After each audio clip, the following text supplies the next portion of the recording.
Hey guys, welcome back.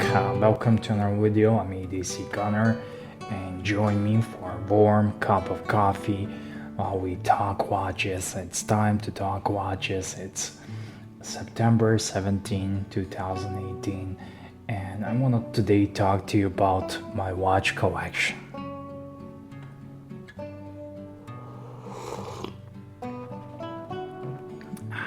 That's good coffee.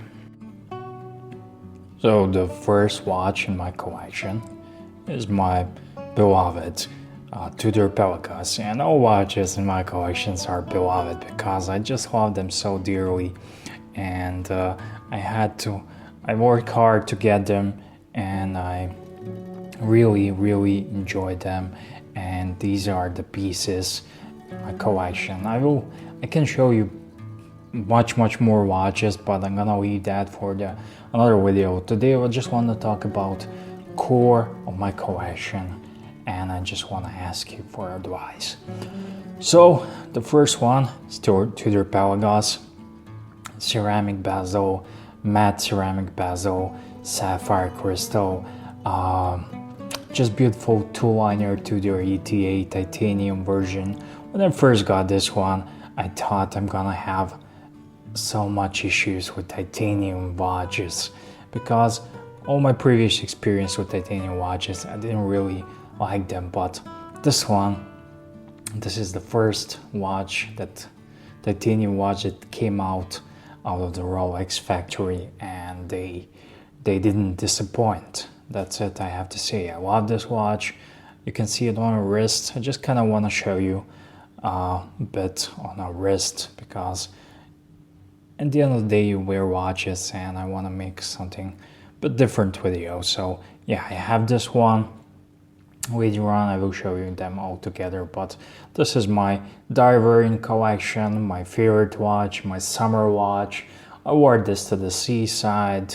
I wore it pretty much every day ever since I got it, and that's the how you know that the watch you bought is the right one for you, because ultimately when I got this one, I retired all my watches in collection, including Datejust, and I wore this one, just this one. So it's just beautiful, and I love it, and it would have to be something really special for me to get rid of this one. But so for now, this year, I always don't want to say never, but this year, this is my best purchase I got. So that's it. That's Tudor Pegasus. And now let's move on to the next one. My hand got a bit tired, but yeah, the next watch in my collection that I got before the Pegasus, around this time last year, I don't know, I'm not really sure, but I think it was around this time last year, was this beautiful 36mm Rolex Datejust, and this is a vintage Datejust. It's reference 16030, so it's not 1603 but 16030. It has a quick set date, which is really something that every Datejust should have, and every modern Datejust has. But for example, 1603 does not have it, so that's one of the setbacks. And I really love this watch. It's just beautiful, simple, ultimate watch that really speaks to me. That really I wouldn't mind having 5 of these 36mm Datejusts, just different variations, and I would be very happy. This is a plexi crystal, and the movement inside is just this is a one generation older than the 16234, and I played with 16234, and I gotta tell you, I like the white gold bezel on 16234, but at the end of the day, the dome crystal and the indices and everything about this one, I kinda really prefer this one. And this is a just beautiful Jubilee bracelet this kind of stretched, but it's nothing that worries me and keeps me up at night. It's just everything a watch should have and should be, and I'm really enjoying wearing this one, and I cannot just stop glaring at it and looking at it, and just beautiful, and I cannot recommend enough for a dress watch. They just beautiful watch, and if you want to just have one Rolex, get yourself a modern Datejust, preferably 36 mils. 41's okay, but there's nothing wrong with 36 mils. I actually prefer them. So yeah, you should get, if you want to just have one nice watch, you should totally get Datejust. You're not gonna break the bank, and you get a so wild watch for your money, and it's iconic design. I love it. Just beautiful watch, and really I cannot find enough good words for it. So I also got married with this one. When I got married, I was wearing this one also.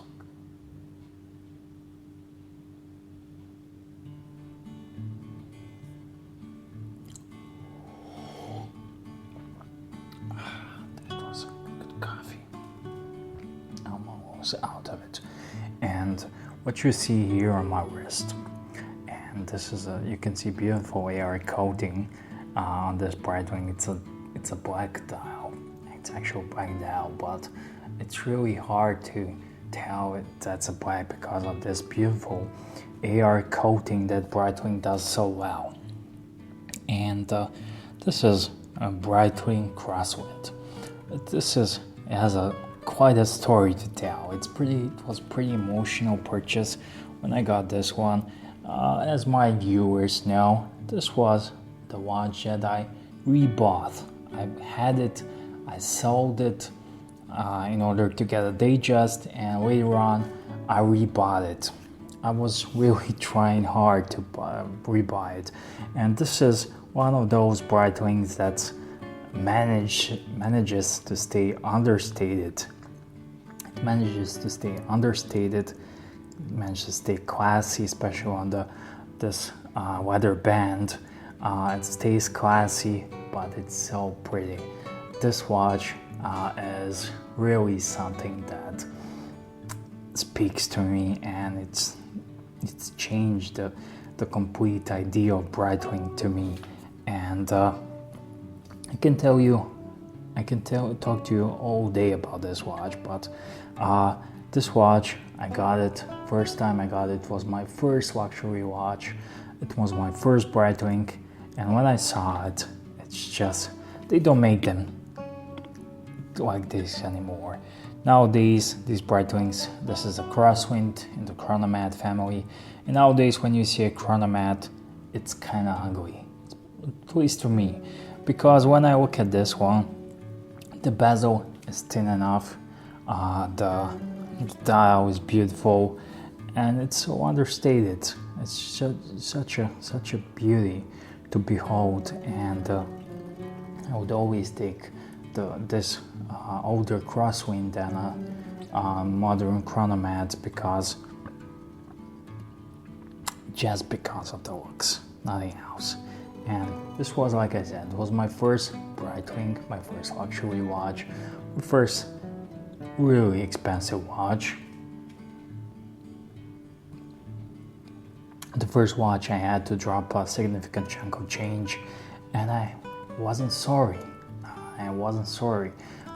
This watch taught me that when you buy a watch that's good enough, you never look back at the money. And when you buy with your heart, you never look back at your money. And unfortunately, time came, the Datejust come up, and I had to get rid of the Breitling for Datejust, because I really wouldn't want to miss the opportunity to grab the Datejust. And in the back of my mind, I always knew I can get this Breitling back. And the guy who I sold it to, he was my friend. He was my best man at the wedding, and I always was pestering him, come on, sell me the Breitling, sell me. And he was reluctant. He was reluctant. There were times when he needed the money, but he was reluctant to sell it. Until one day, the deal came out. He wanted to buy a Submariner, and he got rid of this one. And I was happy to rebuy it. And ever since I rebought it, there's a vlog buying this Submariner on my channel. But ever since I rebought it, it was like 2 or 3 months ago, I never wore Pelicans, never wore Daijas. I was just over the moon wearing this one that I totally forgot about those two watches. I wore Daijas twice, and Pelagos I wore last month when I went to the seaside, because this is not a diver and Pelagos is. But immediately when I returned home, I broke out the old Breitling, and this is a Breitling when they do things right, and this is just beautiful. It's nothing special. It's ETA 7750 movement, but I just enjoy having it and enjoy wearing it. And this is also the piece that I will enjoy selling the most. And my head's telling me to not sell it. You don't want to sell it, but I also have a cool idea. I really want to check out and try out the Moon watch, and in order for me to get the Moon watch, I would have to get rid of this one. And when I sell this one, the Moon watch is just around the corner for me, and but I'm really reluctant. But just wanted to do this video to share this guy in my collection. And also I want to hear your thoughts. I would like to hear your thoughts. Should I sell this one to get a Moon watch? Because I think it would be a really nice collection. You have a Daijas, Pelagos, and a Moon watch. It's a very nice collection. I love this Breitling, but at the same time, I know it's nothing special when it comes to horology. It's not iconic, it's not an heavy timer, but the only thing that stops me really is it's how beautiful it is and how it makes me feel when I wear it. So yeah, guys, that's it. This is my little 3-piece watch collection, my humble little 3-piece watch collection that is much loved, and it's much appreciated and much looked after. But I think it's time to move up.